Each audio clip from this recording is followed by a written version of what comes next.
వ్యాపారవేత్త కేతన్ అగర్వాల్ హత్య కేసులో మిస్టరీ కొనసాగుతుంది. ఈ కేసులో ప్రధాన నిందితురాలైన సియా గోయల్ కి సంబంధించిన పాత వీడియో ఒకటి నెట్టింట వైరల్ అవుతోంది. ఓ నైట్ క్లబ్ లో ఆమె బీర్ బాటిల్ పట్టుకుని ఫోన్ లో ఎవరితోనో మాట్లాడుతున్న దృశ్యాలు ఇప్పుడు అందులో ఉన్నాయి. ఆమె అవతల వ్యక్తితో చేసిన సంభాషణ కూడా ఆసక్తికరంగా మారింది. ఫోన్ ఎత్తి ఎవరు మీరు అని అడగడం, ముందు నన్ను మోసం చేస్తాడు, ఆ తర్వాత నాకే ఫోన్ చేస్తాడు అంటూ అసభ్యకర పదజాలం ఉపయోగించడం ఈ వీడియోలో కనిపిస్తోంది. 15 సెకండ్ల నిడివితో ఉన్న ఈ వీడియో ఇప్పుడు సోషల్ మీడియాలో చక్కర్లు కొడుతోంది.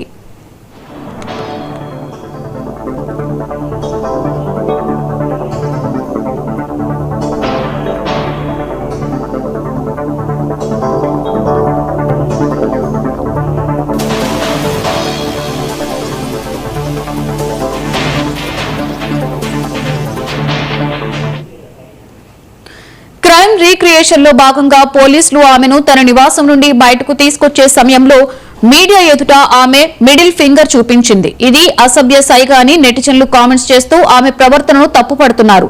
సియా పోలీస్ కస్టడీలో ఉండగా బీర్ కావాలని కోరినట్లుగా వార్తలు వస్తున్నాయి.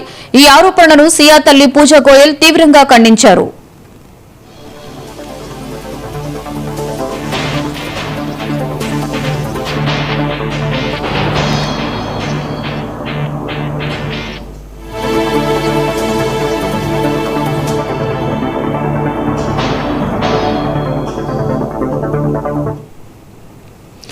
జూన్ 18న పూణే సమీపంలోని లాహోగఢ్ కోర్టు వద్ద కేతన్ అగర్వాల్ అనుమానాస్పద స్థితిలో మరణించాడు.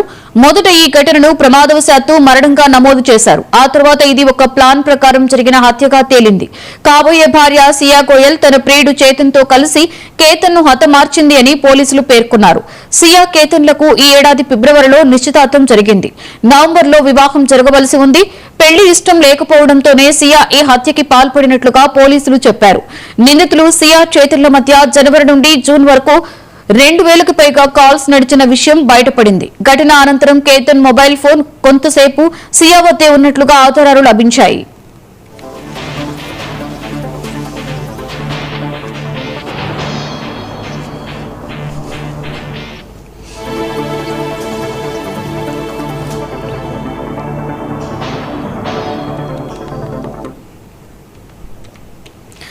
దర్యాప్తులో భాగంగా పోలీసులు 2 దశల్లో ఘటనా స్థలంలో సీన్ రీక్రియేషన్ నిర్వహించారు.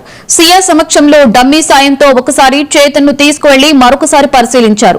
లోయలో అతన్ని ఎవరు తోసి చంపారన్న అంశంపై పోలీసులు స్పష్టమైన నిర్ధారణకు రాలేదని తెలిసింది. నిందితులిద్దరూ ఒకరిపై మరొకరు నెపం నెట్టుకుంటున్న నేపథ్యంలో లై డిటెక్టర్ పరీక్షకు పోలీసులు సిద్దమవుతున్నారు. ప్రభుత్వం ఈ కేసును ఫాస్ట్ ట్రాక్ కోర్టుకు అప్పగించింది.